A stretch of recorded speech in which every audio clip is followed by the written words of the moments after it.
And we're still going on live at Comex. TFM is rocking it over here, interviewing one of the best of the best is happening here in Comex. And one of them is Mr. Majid Ibrahim, the senior IoT consultant for Ooredoo. How do you do? Welcome to Urban Pulse. Thank you. Thank you very much for having me here. Okay, let's get straight into it. What is IoT? That's a very good question. And I think I can summarize it in 3 words. Internet of Things, actually, it's the acronym. IoT is the acronym for Internet of Things. But basically, if you go to the translation, it's about 3 basic things which we have in life. It's time, it's information, and intelligence. If you combine these 3, that is actually Internet of Things. All right. Okay. So why would telcos get into IoT? That's also a good question because telcos have been always been in the market and worldwide, and as you can experience yourself, as you can see, is that the telcos were making a good business on the voice in the beginning, then later the data, and then the bandwidth. But that market is changing now because if you, I don't know how many times you call somebody, but you call message most of the time.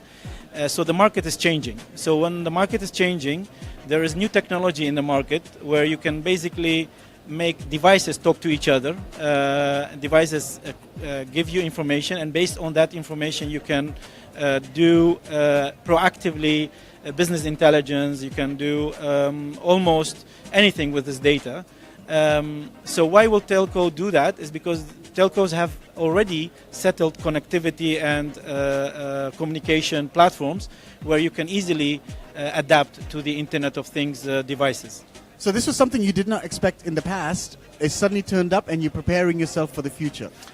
Exactly. Okay, so tell us about that journey from the past to the present to the future. So as I mentioned, is one of the answers on your question on the why will telcos go into this, is that the market is changing continuously. If you see and how many devices worldwide are connected, how many people are connected, you have to think differently. You want to see how we can actually make people's life better in the sense of the devices communicating with people, people communicating to devices. You can basically, when you are driving to home, you want to put your AC instead of when you come home and you have to set it up.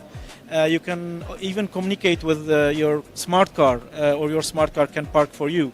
So, and one of the things what really touched me yesterday and really was really important in this conference is that we get blind people.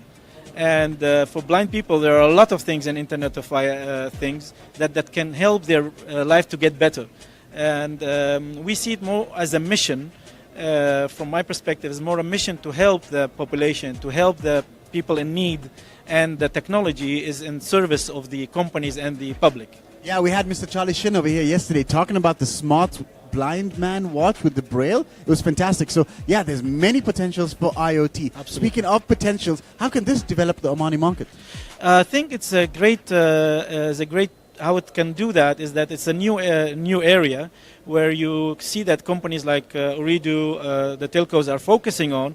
There is a huge gap or a huge opportunity, I could say, for the youth to develop applications where it answers the need of the population. So basically, the new generation of software developers, they have a huge market to develop apps. They develop even think about new devices. It can be sensors.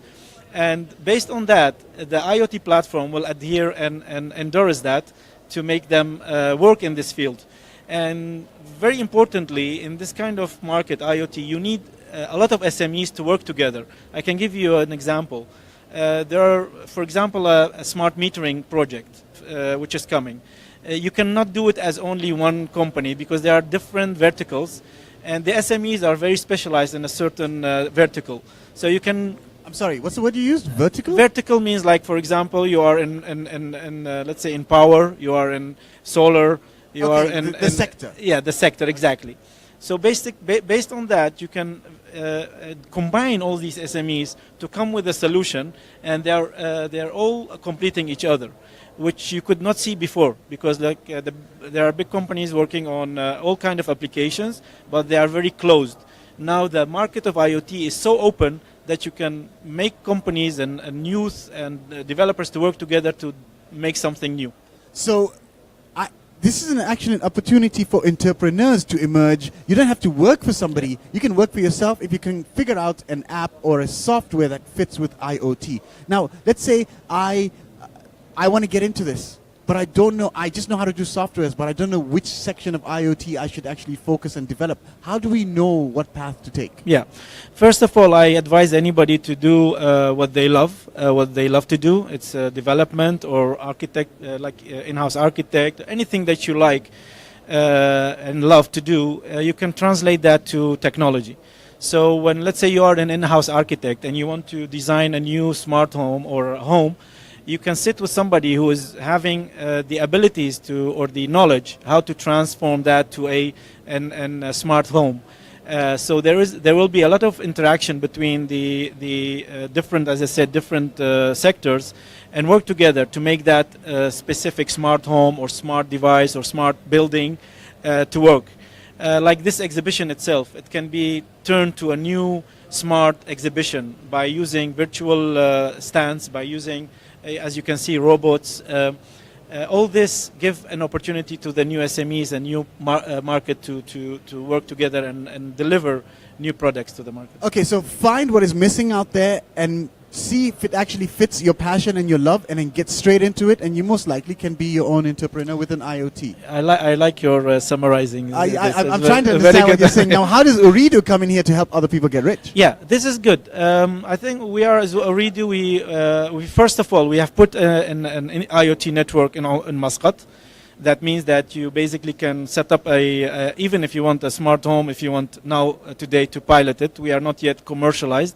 We are in the process to do that, but we are getting there. Actually, they can come, and even if you can share them, our contacts. We want to adhere the ideas of the entrepreneurs and see how we can, as Ooredoo, develop their products together with us, so we can be the platform for them. We have the access to the customers, we have access to government, we have access to commercial. We can combinedly work together to encourage them to do this kind of service, and even we can provide them the room to think out of the box, make workshops and all that. Wow, I'm getting goose pimples over my goose pimples. Why? Because Ooredoo empowers. This is an awesome opportunity for any of you to actually figure out your path. You don't have to look for somebody to hire you. You can hire yourself. Just figure out with Ooredoo and IoT what direction you're going to be going.